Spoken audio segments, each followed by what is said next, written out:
हर हर महादेव। नमस्कार। मेरे YouTube channel श्रद्धा में आप सभी लोगों का हार्दिक स्वागत है। उम्मीद करती हूँ कि आप सभी सुखी और स्वस्थ होंगे, अपने अपने जीवन में व्यस्त होंगे।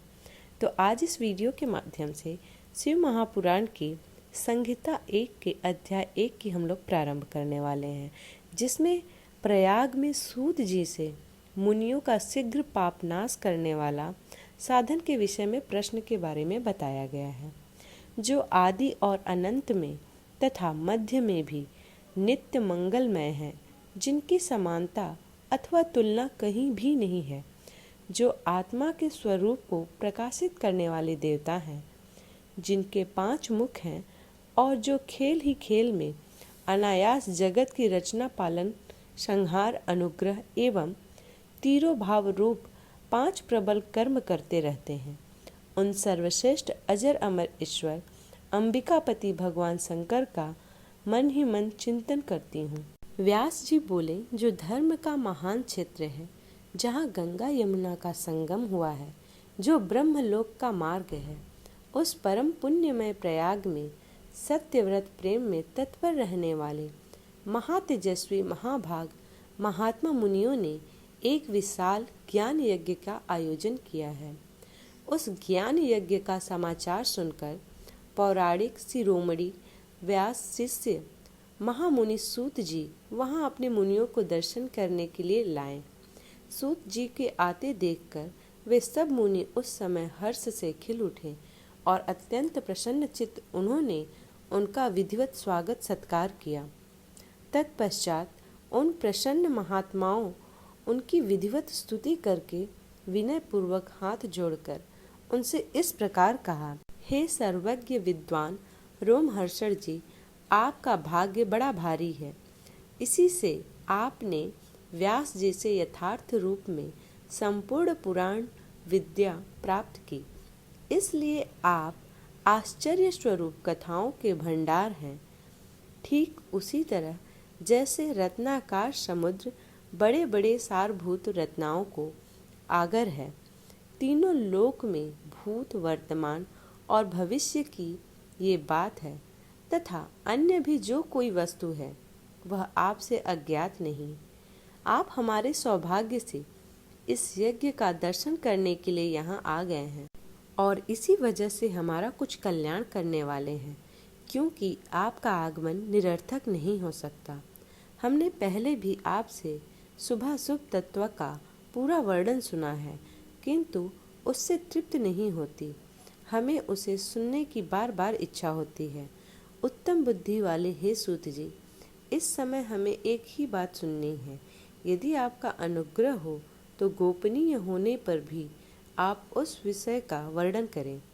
घोर कलयुग आने पर मनुष्य पुण्य कर्म से दूर रहेंगे, दुराचार में फंस जाएंगे, सबके सब सत्य भाषण से विमुख हो जाएंगे, दूसरों की निंदा में तत्पर होंगे, पराय धन हड़पने की इच्छा करेंगे, उनका मन पराय स्त्रियों में आसक्त होगा तथा वे दूसरे प्राणियों की हिंसा किया करेंगे।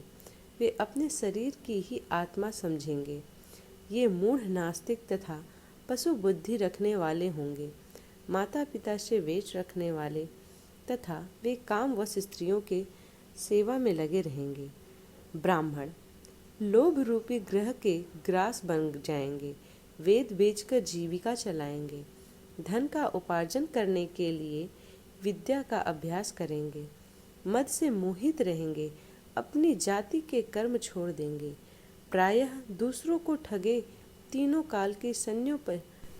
काल की संन्योपासना से दूर रहेंगे और ब्रह्म ज्ञान शून्य होंगे, दयाहीन, अपने को पंडित मानने वाले, अपने सदाचार व्रत से रहित, कृषि कार्य में तत्पर स्वभाव वाले एवं दूषित विचार वाले होंगे। समस्त क्षत्रिय भी अपने धर्म का त्याग करने वाले कुसंगी पापी और व्यभिचारी होंगे। उनमें शौर्य का अभाव होगा। वे युद्ध से विरत अर्थात रण में प्रीति न होने से भागने वाले होंगे। समस्त क्षत्रिय भी अपने धर्म का त्याग करने वाले कुसंगी पापी और व्यभिचारी होंगे। उनमें शौर्य का अभाव होगा। वे युद्ध से विरत अर्थात रण में प्रीति न होने से भागने वाले होंगे। वे कुत्सित चौर्य कर्म से जीविका चलाएंगे, शूद्रों के समान बर्ताव करेंगे और उनका चित्त काम का किंकर बना रहेगा। वे शास्त्र आदि विद्या को नहीं जानने वाले, ब्राह्मण की रक्षा न करने वाले, शरणागति रक्षा न करने वाले, समस्त क्षत्रिय भी अपने धर्म का त्याग करने वाले कुसंगी, पापी और व्यभिचारी होंगे। उनमें शौर्य का अभाव होगा। वे युद्ध से विरत अर्थात रण में प्रीति न होने से भागने वाले होंगे। कर्म से जीविका चलाएंगे, शूद्रों के समान बर्ताव करेंगे और उनका चित्त काम का किंकर बना रहेगा। वे शस्त्र विद्या को नहीं जानने वाले और ब्राह्मण की रक्षा न करने वाले, शरणागति की रक्षा न करने वाले तथा सदा कामिनी की खोज में तत्पर रहेंगे। प्रजा पालन रूपी सदाचार से रहित, भोगों में तत्पर, प्रजा के संहार करने वाले दुष्ट और प्रसन्नता पूर्वक जीव हिंसा करने वाले होंगे। वैश्य संस्कार भ्रष्ट, सर्वधर्म त्यागी, कुमार्गी, धनोपार्जन परायण तथा नाप तौल में अपनी कुत्सित वृत्ति का परिचय देने वाले हों।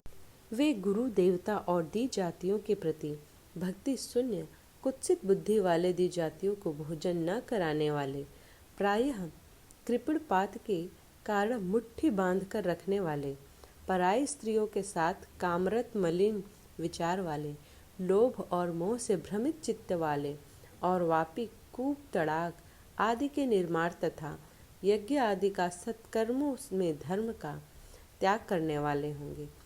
इसी तरह कुछ शूद्र ब्राह्मणों के आचार तप में तत्पर होंगे। उनकी आकृति उज्जवल होगी, अर्थात वे अपना कर्म धर्म छोड़कर उज्जवल वेशभूषा में वशीभूत हो व्यर्थ घूमेंगे। वे मूढ़ होंगे और स्वभावतः ही अपने धर्म का त्याग करने वाले होंगे। वे भांति भांति के तप करने वाले होंगे, द्विजों को अपमानित करेंगे, छोटे बच्चों की अल्प मृत्यु होने के लिए अभिचार के कर्म करेंगे, मंत्रों के उच्चारण करने में तत्पर रहेंगे, शालिग्राम की मूर्ति आदि पूजेंगे, होम करेंगे, किसी न किसी के प्रतिकूल विचार सदा करते रहेंगे, कुटिल स्वभाव वाले होंगे और द्विजों से द्वेष भाव रखने वाले होंगे। वे यदि धनी हुए तो कुकर्म लग जाएंगे, यदि विद्वान हुए तो विवाद करने वाले होंगे, कथा और उपासना धर्म के वक्ता होंगे और धर्म का लोभ करने वाले होंगे। वे सुंदर राजाओं के समान वेशभूषा धारण करने वाले, दंभी, दानमानी, आतिशीय, अभिमानी, विप्र आदि को अपना सेवक मानकर अपने को स्वामी मानने वाले होंगे। वे अपने धर्म शून्य वर्ण वाले, महाअभिमानी और सदाचारों वर्णों को धर्म का लोभ करने वाले होंगे। सभी वर्णों को भ्रष्ट करने वाले मूढ़ और सत्कर्म करने पर तत्पर होंगे। कलयुगी स्त्रियां प्रायः सदाचार से भ्रष्ट होंगी, पति का अपमान करने वाली होंगी, सास ससुर से द्रोह करेंगी, किसी से भय नहीं मानेंगी और मलिन भोजन करेंगी। वे कुत्सित हाव भाव में तत्पर होंगी, उनका शील स्वभाव बहुत बुरा होगा। वे काम विकल्प पर पति से रति करने वाली और अपने पति की सेवा से सदा विमुख रहेंगी। संतान माता पिता के प्रति श्रद्धा रहित, दुष्ट स्वभाव वाली, असत विद्या पढ़ने वाली और सदा रोगग्रस्त वाली होगी। हे सूत जी, इस तरह जिनकी बुद्धि नष्ट हो गई है और जिन्होंने अपने धर्म का त्याग कर दिया है, ऐसे लोगों को इहलोक और परलोक की उत्तम गति कैसे प्राप्त होगी? इसी चिंता से हमारा मन सदा व्याकुल रहता है। परोपकार में समान दूसरा कोई धर्म नहीं, परोपकार के समान दूसरा कोई धर्म नहीं। अतः जिस छोटे उपाय से इन सब के पापों का तत्काल नाश हो जाए, उसे इस समय कृपा पूर्वक बताइए, क्योंकि आप समस्त सिद्धांतों के ज्ञाता हैं। व्यास जी बोले। उन भावी आत्मा मुनियों की यह बात सुनकर सूत जी मन ही मन भगवान शंकर को स्मरण करने लगे, करके उन मुनियों से इस प्रकार कहने लगे। तो इस प्रकार शिव महापुराण संहिता 1 का अध्याय 1 समाप्त होता है। उम्मीद करती हूँ कि आज का यह वीडियो आप लोगों को पसंद आया हो। वीडियो पसंद आई हो तो वीडियो को लाइक करें, चैनल को सब्सक्राइब करें, वीडियो को शेयर करें। इसी प्रकार के वीडियोस को प्राप्त करने के लिए चैनल को सब्सक्राइब करना ना भूलें। धन्यवाद।